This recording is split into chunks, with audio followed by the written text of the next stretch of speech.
Welcome to CMR Learn Stuff. ഇന്നത്തെ ക്ലാസ്സിൽ Indian writing ഇംഗ്ലീഷിലെ ബ്ലോക്ക് 1 യൂണിറ്റ് 1 ആണ് നമ്മൾ ആദ്യം നോക്കുന്നത്.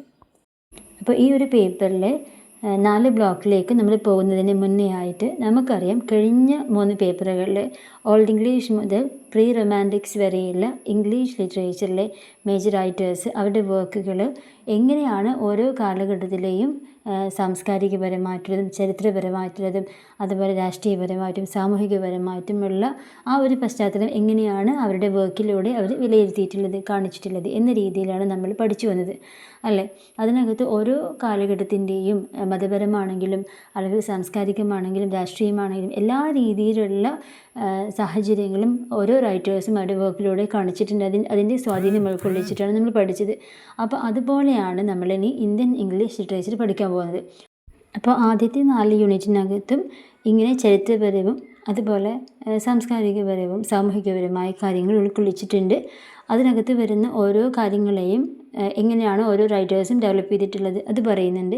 അതിൻ്റെ കൂടെ ഇംഗ്ലീഷ് ഭാഷയുടെ പ്രാധാന്യം, എങ്ങനെയാണ് ഇംഗ്ലീഷ് ഭാഷ ഇവിടെ ഇന്ത്യയിൽ അത്രയധികം ഇമ്പോർട്ടൻ്റ് ആയി മാറിയത് എന്നുള്ളതിനെക്കുറിച്ചും അത് വിദ്യാഭ്യാസ സമ്പ്രദായത്തിലേക്ക് ഇത്രമാത്രം പ്രാധാന്യം വന്നു, അത് എങ്ങനെയാണ് അതിന് പിന്നിൽ പ്രവർത്തിച്ച ഓരോ ആളുകൾ എങ്ങനെയാണ് അത് ഇത്രയും അധികം പ്രാധാന്യം വന്നത്, അത് സാഹിത്യത്തെ എങ്ങനെയാണ് സ്വാധീനിച്ചിട്ടുള്ളത് എന്നുള്ള രീതിയിലെല്ലാം ഒരുപാട് കാര്യങ്ങൾ ആദ്യത്തെ 4 യൂണിറ്റിൽ ഉൾപ്പെടുത്തിയിട്ടുണ്ട്. സോ ആദ്യം പറയുന്നത് beginning of colonialism and east India company. ആദ്യം പറയുന്നത് beginning of colonialism and east India company. നമുക്കറിയാം വർഷങ്ങൾക്ക് മുമ്പ് ബ്രിട്ടീഷുകാർ ഇന്ത്യയിൽ വരുന്നത് വ്യാപാര ആവശ്യങ്ങൾക്ക് വേണ്ടിയിട്ടാണ്.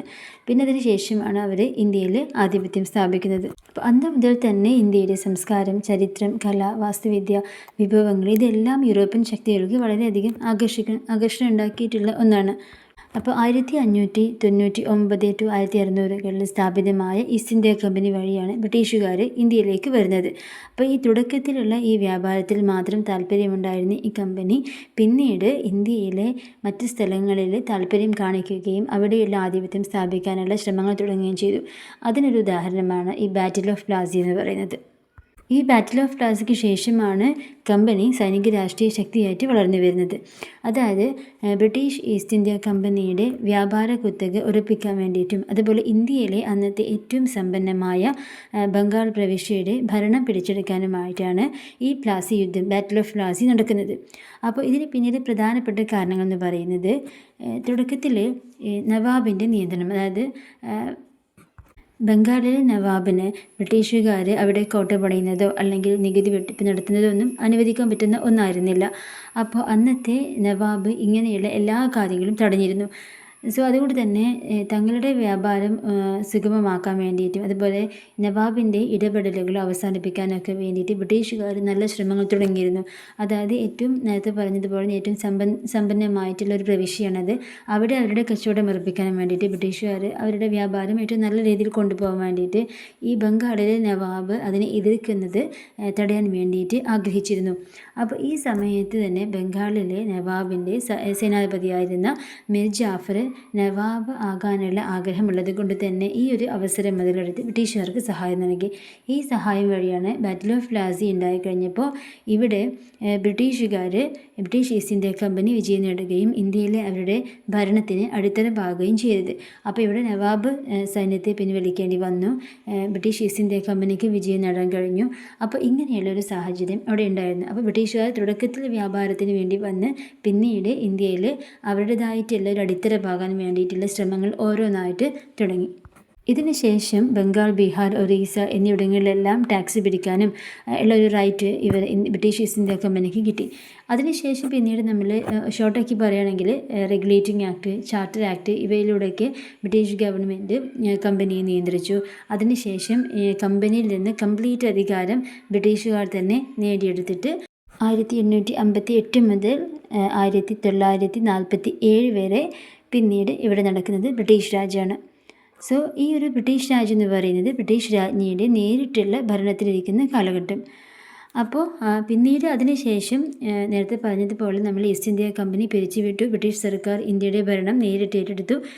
1947 ഓഗസ്റ്റ് 15 ഇന്ത്യക്ക് സ്വാതന്ത്ര്യം ലഭിക്കുകയും രാജ്യം വിഭജിച്ച് ഇന്ത്യ പാകിസ്ഥാൻ രൂപീകരിക്കുകയും ചെയ്തതോടുകൂടിയാണ് പിന്നീട് ഈ ബ്രിട്ടീഷ് രാജ് അവസാനിക്കുന്നത്.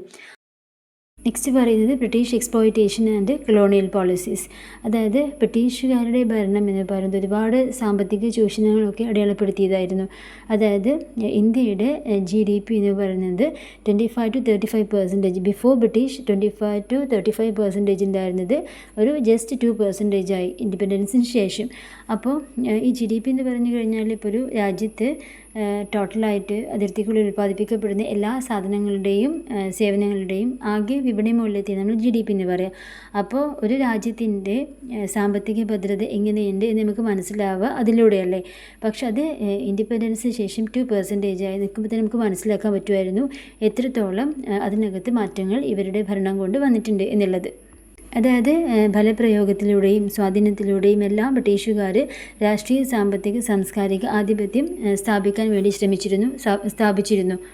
മാത്രമല്ല they imposed their language and values and try to reshape Indian society. ഇത് മാത്രമല്ല അവരവരുടെ സ്വന്തം ഭാഷ, സംസ്കാരം ഇതെല്ലാം അടിച്ചേൽപ്പിക്കാൻ ശ്രമിച്ചിരുന്നു. എന്നാൽ ഇങ്ങനെയൊക്കെ ആണെങ്കിലും Warren Hastings, William Jones, Jonathan Duncan പോലെയുള്ള ചില ബ്രിട്ടീഷ് ഉദ്യോഗസ്ഥർ ഇന്ത്യൻ സംസ്കാരത്തെ ബഹുമാനിച്ചിരുന്നു.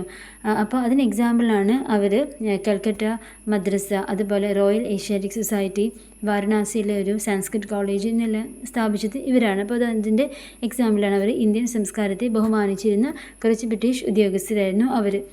അപ്പോൾ ഇവരെ ബ്രാഹ്മണൈസ്ഡ് ബ്രിട്ടൻസ് എന്നാണ് വിളിച്ചിരുന്നത്. എന്നിരുന്നാലും മൊത്തത്തിൽ ബ്രിട്ടീഷ് ലക്ഷ്യം ഇന്ത്യയെ ചൂഷണം ചെയ്യുക എന്നുള്ളത് തന്നെയാണ്. നെക്സ്റ്റ് പറയുന്ന ഭാഗം വളരെ ഇമ്പോർട്ടൻ്റ് ആണ്. Education debate and Macaulay's minute. അതായത് a major conflict during colonial rule was the oriental occidental controversy over education. അതായത് കൊളോണിയൽ ഭരണകാലത്തെ പ്രധാനപ്പെട്ട ഒരു തർക്കമായിരുന്നു ഓറിയൻ്റൽ ഓക്സിഡൻ്റൽ വിവാദം. ആരാണ് ഈ ഓറിയൻ്റലിസ്റ്റ്, അതുപോലെ തന്നെ ആരാണ് ഓക്സിഡൻ്റലിസ്റ്റുകൾ? ഓറിയൻ്റലിസ്റ്റുകൾ എന്ന് പറഞ്ഞിട്ടുണ്ടെങ്കിൽ ഇപ്പോൾ സംസ്കൃതം, പേർഷ്യൻ, അറബിക് ഭാഷ അതെല്ലാം പഠിപ്പിക്കാനും അതുപോലെ തന്നെ കിഴക്കൻ പ്രദേശത്തെ അറിവുകളൊക്കെ പദ്ധതിയിൽ ഉൾപ്പെടുത്താനും ഒക്കെ ആഗ്രഹിക്കുന്നവരാണ് ഈ ഓറിയൻ്റലിസ്റ്റുകൾ എന്ന് പറയുന്നത്. അതേസമയം ഓക്സിഡൻ്റലിസ്റ്റ് എന്ന് പറയുന്നത് ലോർഡ് മെക്കാലെയുടെ നേതൃത്വത്തിലുള്ള ഓക്സിഡൻ്റലിസ്റ്റുകൾ ഇംഗ്ലീഷ് വിദ്യാഭ്യാസത്തിനാണ് കൂടുതൽ പ്രാധാന്യം കൊടുക്കുന്നത്. അപ്പോൾ അതുകൊണ്ട് തന്നെ 1835 അദ്ദേഹം മെക്കാലേഡ്സ് മിനിറ്റ്സ് എന്ന് പറഞ്ഞ സംഭവം കൊണ്ടുവന്നു.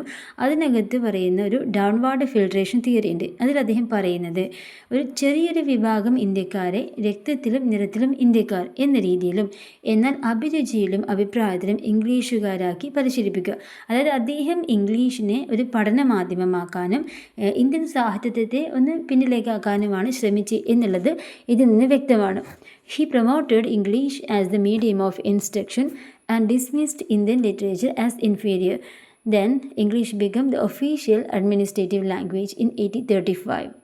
And then, however, education remained limited to upper classes. അപ്പോൾ ബാക്കിയുള്ള ആർക്കും വിദ്യാഭ്യാസത്തിൽ അപ്പർ ക്ലാസ്സസിന് മാത്രമായിട്ടാണ് വിദ്യാഭ്യാസം, ഇംഗ്ലീഷ് വിദ്യാഭ്യാസത്തിൻ്റെ പ്രാധാന്യമുള്ളൂ, അവർക്ക് മാത്രമായിട്ട് കിട്ടുന്ന രീതിയിലേക്ക് അത് മാറി. പക്ഷേ 1854 Woods dispatch rejected downward filtration and recommended warder education. അതിനകത്ത് എന്തെല്ലാം വരുന്നുണ്ട്? റീജിയണൽ ലാംഗ്വേജസ് വരുന്നുണ്ട്, female education, teacher training, universities in Calcutta, Bombay and Madras. അതിന് പറയുന്നത് പേരാണ് Magna Carta of English education in India. അതായത് ഇപ്പോൾ വുഡ്സ് ഡിസ്പാച്ചിൻ്റെ ഡൗൺവാർഡ് ഫിൽട്രേഷൻ തിയറിയെ കംപ്ലീറ്റ് ആയിട്ടും റിജക്റ്റ് ചെയ്തിട്ടുള്ളതായിരുന്നു വുഡ്സ് ഡിസ്പാച്ചിൻ്റെ നയങ്ങൾ. അദ്ദേഹം പ്രാദേശിക ഭാഷകൾ, സ്ത്രീ വിദ്യാഭ്യാസം, അധ്യാപക പരിശീലനങ്ങൾ, അതുപോലെ കൽക്കട്ട, ബോംബെ, മദ്രാസ് സർവകലാശാലകൾ എന്നിവയിലേക്കൊക്കെ കൂടുതൽ പ്രാധാന്യം നൽകി. അപ്പോൾ ഇതിനെയാണ് ഇന്ത്യയിലെ ഇംഗ്ലീഷ് വിദ്യാഭ്യാസത്തിൻ്റെ മാഗ്ന കാർട്ട എന്ന് വിശേഷിപ്പിക്കുന്നത്. അതായത് എല്ലാവർക്കും ഈക്വലായിട്ടൊരു പ്രാധാന്യം കിട്ടണം എന്നുള്ള രീതിയിലേക്കാണിത് കൊണ്ടുപോകുന്നത്. നെക്സ്റ്റ് പറയുന്നത് growth of Indian English literature. അതായത് ഇന്ത്യൻ ഇംഗ്ലീഷ് സാഹിത്യത്തിൻ്റെ വളർച്ച എങ്ങനെയായിരുന്നു? ഇപ്പോൾ റെയിൽവേ, ടെലഗ്രാഫ്, പോസ്റ്റൽ സംവിധാനങ്ങളൊക്കെ വന്നു. ഇംഗ്ലീഷ് വിദ്യാഭ്യാസത്തിൻ്റെ പ്രാധാന്യം പെട്ടെന്ന് തന്നെ വ്യാപിക്കാൻ കാരണമായി. പക്ഷേ എന്നാലും ഒരു 32,000 എബവ് ഇംഗ്ലീഷ് പുസ്തകങ്ങളിൽ വിറ്റ് കഴിയുന്ന സമയത്ത് ഇന്ത്യൻ ഭാഷകളിലെ 13,000 മാത്രമാണ് വിൽക്കാൻ കഴിയുന്നുള്ളൂ. ഈ ഒരു കാലഘട്ടത്തിൽ നമ്മൾ ആംഗ്ലിസൈസിങ് പീരീഡ് എന്നാണ് വിളിക്കുന്നത്. അപ്പോൾ ഇവിടെ കിപ്ലിംഗ്, ഓവൽ പോലെയുള്ള റൈറ്റേഴ്സ്, അതായത് ബ്രിട്ടീഷുകാരുടെ രചനകൾ ആംഗ്ലോ ഇന്ത്യൻ ലിറ്ററേച്ചർ അതായത് ആംഗ്ലോ ഇന്ത്യൻ ലിറ്ററേച്ചർ എന്ന് പറഞ്ഞു കഴിഞ്ഞാൽ literary works written in English about India usually during the British colonial period. അതായത് ബ്രിട്ടീഷ് കൊളോണിയൽ കാലഘട്ടത്തിൽ ഇന്ത്യയെക്കുറിച്ച് എഴുതിയിരിക്കുന്ന ഇംഗ്ലീഷ് എഴുത്തുകളെയാണ് നമ്മൾ ആംഗ്ലോ ഇന്ത്യൻ ലിറ്ററേച്ചർ എന്ന് പറയുക. So it is historically divided into two main categories: books by British authors about the Indian experience and later works in English by Indian authors, often referred to as Indo-Anglian literature. അതായത് ഇപ്പോൾ British authors ഇന്ത്യയിലെ അവരുടെ അനുഭവങ്ങളെക്കുറിച്ച് എഴുതിയിട്ടുള്ള വർക്കുകളാണ് ഒരു വിഭാഗം. അതുമാത്രമല്ല Indian authors, അതായത് ഇന്ത്യയിലെ റൈറ്റേഴ്സ് ഇന്ത്യയെക്കുറിച്ച് എഴുതുന്നതാണ് ഇൻഡോ ആംഗ്ലിയൻ ലിറ്ററേച്ചർ. അപ്പോൾ ബ്രിട്ടീഷ് റൈറ്റേഴ്സിന് നമ്മൾ ആംഗ്ലോ ഇന്ത്യൻ എന്നാണ് പറയുന്നത്. അതായത് written by British authors living or working in India. For example Kipling, E.M. Forster, അവരൊക്കെ ആംഗ്ലോ ഇന്ത്യൻ റൈറ്റേഴ്സാണ്. ഇന്ത്യൻ റൈറ്റേഴ്സിനെ നമ്മൾ ഇൻഡോ ആംഗ്ലിയൻ എന്നാണ് പറയുന്നത്. Written by Indians in English. അതായത് ഇന്ത്യൻസ് എഴുതുന്ന വർക്കുകൾ, ആർ കെ നാരായൺ, മുൾക്ക്രാജ് ആനന്ദ്, രാജാറാവ് എല്ലാവരും ഇൻഡോ ആംഗ്ലിയൻ ലിറ്ററേച്ചേഴ്സാണ്. British authors living or working in ഇന്ത്യയാണ് ആംഗ്ലോ ഇന്ത്യൻ ലിറ്ററേച്ചർ എന്ന് പറയുന്നത്. Thus, British colonialism, while exploitative, also led to the birth of modern education and a new literary tradition in India. അതായത് ഇപ്പോൾ നമുക്കറിയാം ചൂഷണപരമായിട്ടാണെങ്കിലും British ഭരണം ആധുനിക വിദ്യാഭ്യാസത്തിനും അതുപോലെ പുതിയ സാഹിത്യ പാരമ്പര്യത്തിനുമൊക്കെ വഴി ഒരുക്കാൻ കാരണമായിട്ടുണ്ട്. ഇവിടെ നേരത്തെ നമ്മൾ മുകളിൽ പറഞ്ഞിട്ടുള്ള രാജാറാം മോഹൻ റോയ്, മിക്കാൽ മധുസൂദൻ ദത്ത്, രവീന്ദ്രനാഥ് ടാഗോർ, അരവിന്ദ് ഘോഷ്, സരോജിനി നായിഡു, ജവഹർലാൽ നെഹ്റു തുടങ്ങിയവരൊക്കെ ഇന്ത്യൻ ഇംഗ്ലീഷ് ലിറ്ററേച്ചറിന് തുടക്കമിട്ട ആൾക്കാരാണ്. അപ്പോൾ ബ്രിട്ടീഷുകാർ ചൂഷണപരമായിട്ടാണെങ്കിലും ബ്രിട്ടീഷ് ഭരണം ആധുനിക വിദ്യാഭ്യാസത്തിനും അതുപോലെ പുതിയ സാഹിത്യ പഠനത്തിനുമെല്ലാം വഴിയൊരുക്കിയിട്ടുണ്ട്.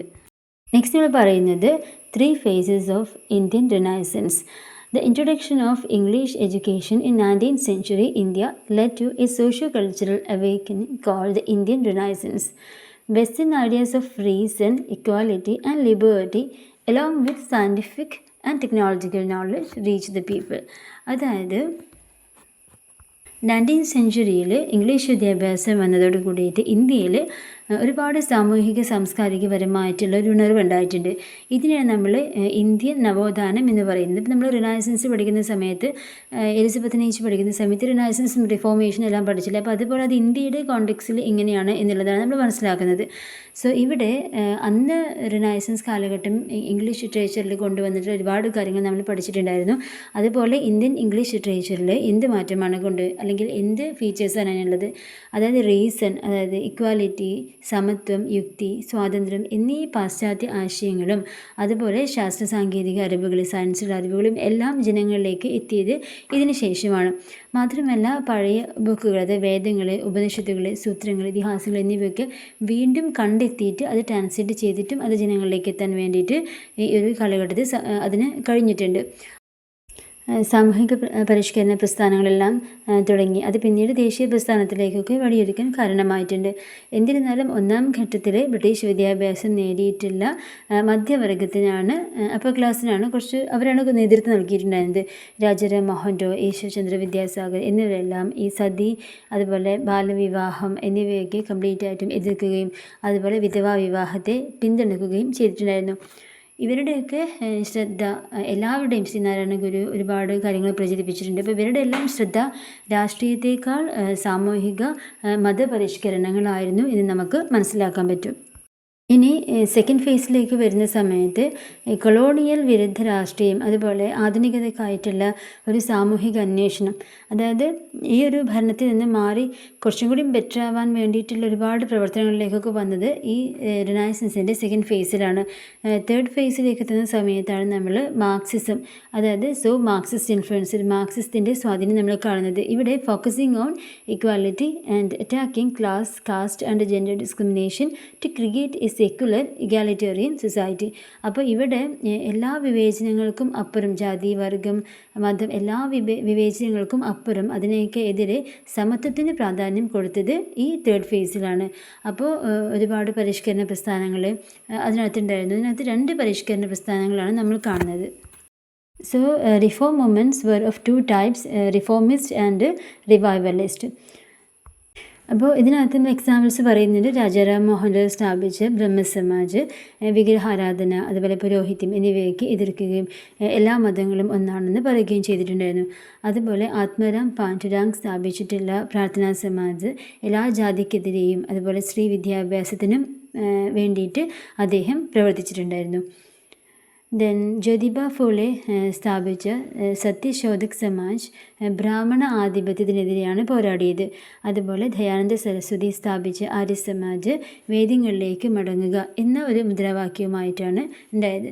പിന്നെ അതുപോലെ വിഗ്രഹാരാധന, ജാതി, ബാലവിവാഹം, തൊട്ടുകൂടായ്മ എന്നിവരെല്ലാം അവർ എതിർത്തിട്ടുണ്ടായിരുന്നു. ഇനി major reformers and their contributions. ആദ്യം പറയുന്നത് രാജാറാം മോഹൻ റോയ്. അദ്ദേഹം എല്ലാ മതവിഭാഗങ്ങളെക്കുറിച്ചും പഠിച്ചിരുന്നു.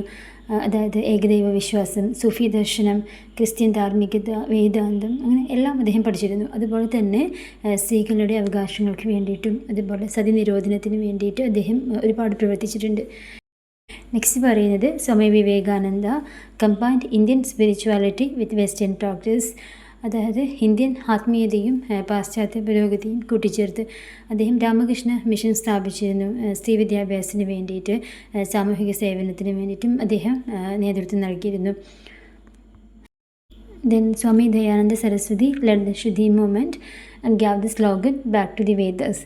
പിന്നെ മഹാരാഷ്ട്രയിലെ ജ്യോതിബ ഫുലെ രാജ്യത്തെ ആദ്യ പെൺകുട്ടികളുടെ സ്കൂൾ തുറക്കുകയും അതുപോലെ ഏതെങ്കിലും രീതിയിൽ ബുദ്ധിമുട്ടുന്ന സ്ത്രീകൾക്ക് വേണ്ടിയിട്ട് വീട് പണിയുക, അതുപോലെ അങ്ങനെയുള്ള പ്രവർത്തനങ്ങളൊക്കെ അവർ ചെയ്തിട്ടുണ്ട്.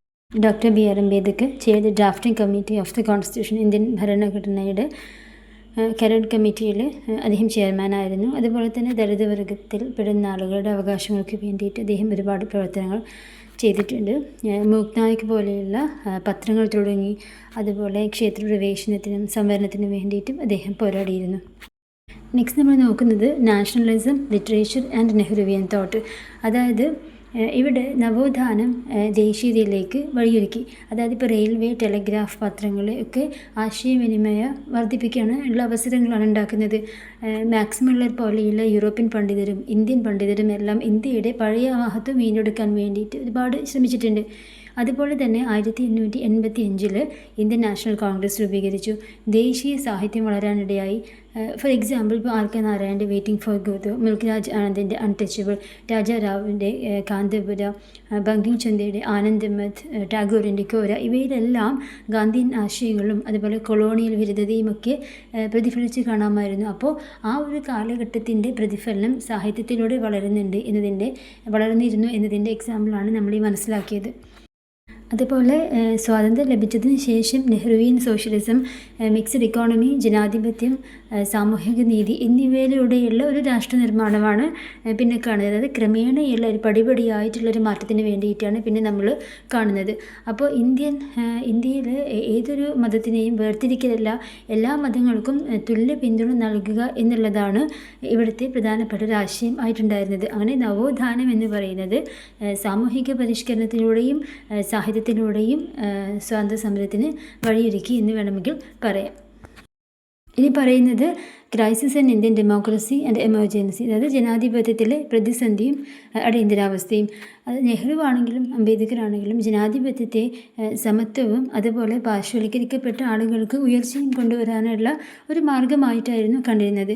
പക്ഷേ ഈ വിവേചനം, ദാരിദ്ര്യം, വിദ്യാഭ്യാസമില്ലായ്മ, അഴിമതി എന്നിവയൊക്കെ കാരണം പിന്നെയും ഈ പിന്നോക്കാവസ്ഥ നിലനിന്നിരുന്നു. ഇതിനകത്ത് ഏറ്റവും വലിയൊരു പ്രതിസന്ധി വന്നത് 1975 ജൂൺ 25 ഇന്ദിരാഗാന്ധി പ്രഖ്യാപിച്ച അടിയന്തരാവസ്ഥയായിരുന്നു. അപ്പോൾ ഈ അടിയന്തരാവസ്ഥ വന്നു കഴിഞ്ഞപ്പോൾ എല്ലാവർക്കും സ്വാതന്ത്ര്യം റദ്ദാക്കി, അത് നിയന്ത്രിച്ചു. അപ്പോൾ ഒരുപാട് വിഷയങ്ങൾ അതുമായി ബന്ധപ്പെട്ട് വരേണ്ടായി.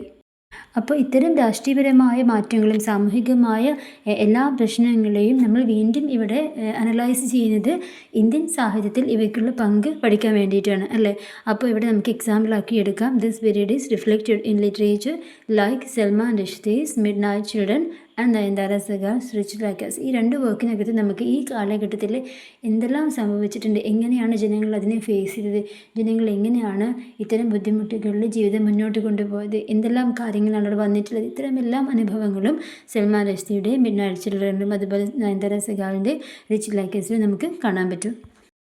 നെക്സ്റ്റ് നമ്മൾ പറയുന്നത് വളരെ ഇമ്പോർട്ടൻ്റ് ആയിട്ടുള്ള ഒരു കാര്യമാണ് പോസ്റ്റ് കൊളോണിയലിസം ആൻഡ് ഫെമിനിസം. എന്താണ് പോസ്റ്റ് കൊളോണിയലിസം എന്ന് പറഞ്ഞാൽ? It studies the cultural, political and social effects of colonialism after independence.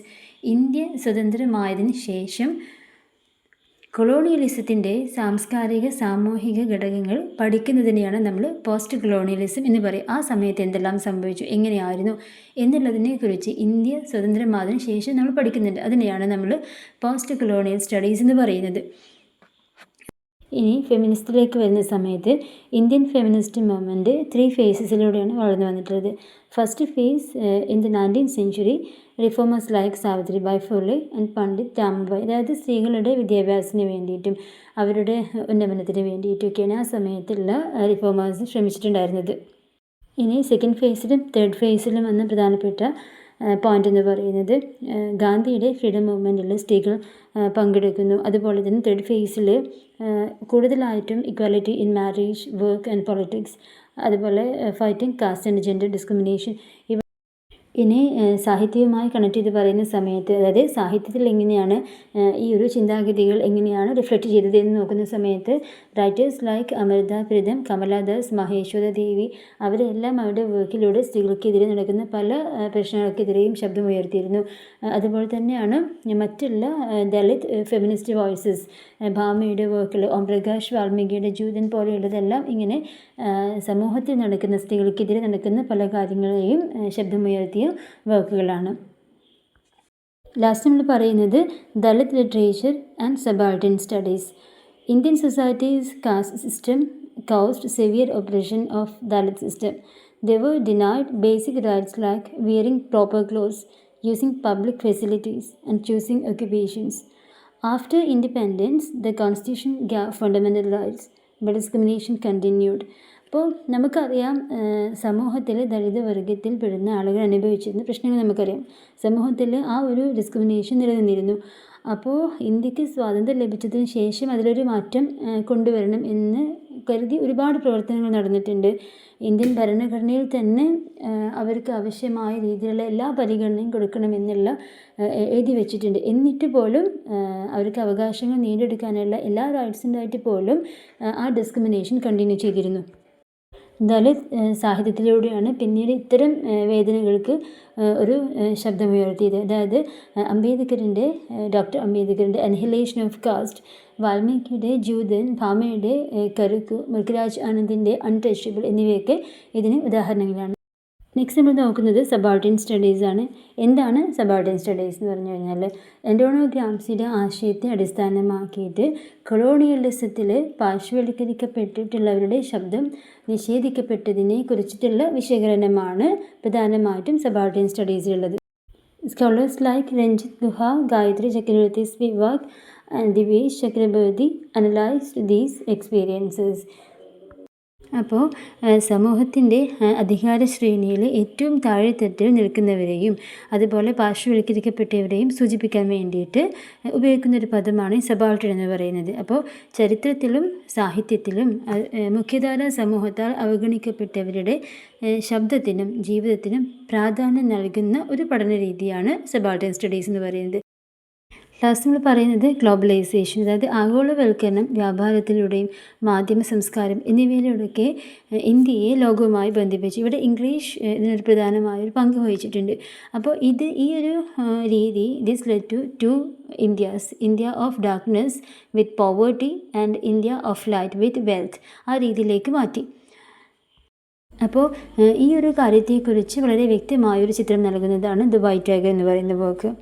Diaspora ഉദ്ദേശിക്കുന്നത് പ്രവാസി സമൂഹം എന്നാണ്. അതായത് ഇപ്പോൾ ഒരു എക്സാമ്പിൾ പറയുകയാണെങ്കിൽ 2020 18 ദശലക്ഷം ആളുകളുള്ള ഇന്ത്യൻ പ്രവാസി സമൂഹം UAE, US, സൗദി എന്നിവിടങ്ങളിലൊക്കെ ഉണ്ട്. ഫോർ എക്സാമ്പിൾ സുന്ദർ പിച്ചൈ, സത്യനാഥ് ദല്ല, കൽപ്പന ചൗള എന്നിവരെല്ലാം ഉദാഹരണങ്ങളാണ്. ലാസ്റ്റ് നമ്മൾ പറയുന്നത് പോപ്പുലർ കൾച്ചർ. നമുക്കറിയാം എന്താണ് ജനപ്രിയ സാഹിത്യം, അതിൻ്റെ പ്രാധാന്യം എന്താണ്. ഇപ്പോൾ സാങ്കേതിക വിദ്യ വളർന്നു വരുന്നതോടു കൂടി തന്നെ ഇതും വളർന്നു വരുന്നു. അതായത് എവിടെയാണെങ്കിലും എല്ലാവർക്കും അതിനോട് താല്പര്യമുണ്ട്, അത് വായിക്കുന്നുണ്ട് ആ രീതിയിൽ. ഇപ്പോൾ അതിൻ്റെ വിഷയങ്ങൾ എന്ന് പറയുന്നത് പ്രണയമാവാം, ഫാൻറ്റസി ആവാം, ഡിറ്റക്റ്റീവ് ആവാം, കോമിക്, ഇതെല്ലാം ജനപ്രിയ വിഭാഗങ്ങളാണ്. അപ്പോൾ അതിനനുസരിച്ചുള്ള മാറ്റങ്ങൾ അതിനകത്തുണ്ടാവും. For example, major works include R K. Narayan's the guide, Khushwant Singh train to Pakistan, then Vikram സേസ് a suitable boy, Shashi Tharoor's the great Indian novel, ഇതെല്ലാം അതിന് എക്സാമ്പിൾസാണ്. അപ്പോൾ അങ്ങനെ സ്വാതന്ത്ര്യത്തിന് ശേഷം ഇന്ത്യ ഒരുപാട് പ്രതിസന്ധികളെ ഫേസ് ചെയ്തിട്ടുണ്ട് എങ്കിൽ കൂടി ഫെമിനിസ്റ്റ്, ദളിത്, പ്രവാസി, ജനപ്രിയ സാഹിത്യങ്ങളെല്ലാം കൂടെ വളർന്നിട്ടുണ്ട് എന്ന് നമുക്ക് വ്യക്തമായിട്ട് മനസ്സിലാവും. അതിനുള്ള ഒരുപാട് വർക്കുകളും അതുപോലെ ഒരുപാട് പ്രവർത്തനങ്ങളും നമ്മൾ ആ സമയത്ത് കാണുന്നുണ്ട്. അപ്പോൾ യൂണിറ്റ് 1 ഒരു ഹിസ്റ്റോറിക്കൽ ബാക്ക്ഗ്രൗണ്ടിലാണ് നമ്മൾ തുടങ്ങിയത് എങ്കിൽ കൂടി ഇന്ത്യൻ ഇംഗ്ലീഷ് സാഹിത്യത്തിൽ എങ്ങനെയാണ് ഈ ഒരു സാഹചര്യങ്ങൾ, ഈ അവസ്ഥകൾ എങ്ങനെയാണ് ഇന്ത്യൻ ലിറ്ററേച്ചറിനെ സ്വാധീനിച്ചിട്ടുള്ളത്, എങ്ങനെയാണ് ഓരോ റൈറ്റേഴ്സും ഇതിനെ നോക്കിക്കണ്ടിട്ടുള്ളത് എന്നുള്ളതിനെ മനസ്സിലാക്കാനാണ് നമ്മൾ ചരിത്രപരമായതും രാഷ്ട്രീയപരമായിട്ടുള്ളതും സാമൂഹികമായിട്ടുമുള്ളതുമായ മാറ്റങ്ങളിലൂടെ സാഹിത്യത്തിലേക്ക് വന്നിട്ടുള്ളത്. അപ്പോൾ ഒരു ഹിസ്റ്ററി പഠിക്കുകയാണ് എന്ന രീതിയിലല്ല നമ്മളിതിനെ കാണേണ്ടത്. ഈ ഒരു ചരിത്രം അല്ലെങ്കിൽ നമ്മൾ കടന്നുപോയ ഇന്ത്യക്ക് സ്വാതന്ത്ര്യം ലഭിക്കുന്നതിന് മുന്നേയും ഇന്ത്യക്ക് സ്വാതന്ത്ര്യം ലഭിച്ചതിന് ശേഷവും വന്നിട്ടുള്ള എല്ലാ മാറ്റങ്ങളും ഇന്ത്യൻ സാഹിത്യത്തിലൂടെ നമ്മൾ എങ്ങനെയാണ് വിലയിരുത്തേണ്ടത്, അല്ലെങ്കിൽ ഇന്ത്യൻ സാഹിത്യത്തിൽ എന്തെല്ലാം മാറ്റങ്ങളാണ് കൊണ്ടുവന്നിട്ടുള്ളത്, ആരെല്ലാമാണ് അതിനെ കാര്യമായിട്ട് ഗൗരവത്തിലെടുത്ത് അതിനെ സാഹിത്യകൃതികളിലൂടെ അവതരിപ്പിച്ചിട്ടുള്ളത് എന്ന രീതിയിലാണ് നമ്മളിതിനെ ഈ ഒരു യൂണിറ്റ് 1 നമ്മൾ നോക്കിക്കാണേണ്ടത്. അപ്പോൾ നെക്സ്റ്റുള്ള യൂണിറ്റുകൾ ഓരോ ദിവസമായിട്ട് എക്സാമിൻ്റെ മുന്നേ ആയിട്ട് അപ്ലോഡ് ചെയ്യാൻ വേണ്ടി ശ്രമിക്കാം. അപ്പോൾ ആദ്യമായിട്ട് വീഡിയോ കാണുന്നവർ നിങ്ങൾക്ക് യൂസ്ഫുള്ളാണ്, ഫോളോ ചെയ്യാൻ പറ്റുന്നുണ്ട് എന്നുണ്ടെങ്കിൽ സബ്സ്ക്രൈബ് ചെയ്ത് കാണുക. കറക്റ്റ് സമയത്ത് നോട്ടിഫിക്കേഷൻസ് വരുന്ന രീതിയിൽ സെറ്റ് ചെയ്ത് വെക്കാൻ മറക്കരുത്. Thank you so much.